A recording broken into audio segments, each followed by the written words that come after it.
Hi everyone. ఇవాళ మనం competitive analysis చేసేటప్పుడు యూఎక్స్లో ఏమేమి కన్సిడర్ చేసుకోవాలి, ఏమేమి అనలైజ్ చేయాలి ప్రాపర్గా ఇన్ ది స్టార్టింగ్ అంటే నెంబర్ 1 ఫస్ట్ ఇండస్ట్రీ స్టాండర్డ్స్ ఏంటో అనలైజ్ చేయాలి with respect to competitors. Number 2 what kind of language used by the competitors we need to analyse.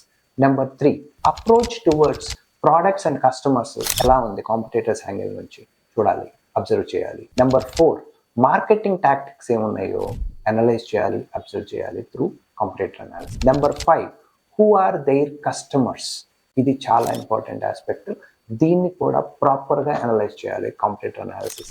Number 6 user ఫ్లోస్ని ఐడెంటిఫై చేయాలి, దానిలో ఉన్న ఫ్లాసే మన స్ట్రెంగ్త్లుగా మార్చుకోవాలి. అప్పుడు మనం సక్సెస్ఫుల్ ప్రోడక్ట్ని క్రియేట్ చేయగలుగుతాం. అంటే ఎప్పుడు మనం యూఎక్స్లో కాంపిటేటివ్ అనాలిసిస్ చేసినా మన కోర్ ఆస్పెక్ట్ ఏముంటుంది అంటే వాడి దానిలో ఏమున్నాయి, వాటిల్లో ఏది బెస్ట్గా ఉందో మనకు తెలియాలి. నెంబర్ 2 వాడి దానిలో ఉన్న ల్యాబ్స్ ఏంటో తెలియాలి. ఆ ల్యాబ్స్ని మనం మన స్ట్రెంగ్త్గా కన్వర్ట్ చేసుకునేందుకు మనం ట్రై చేయాలి.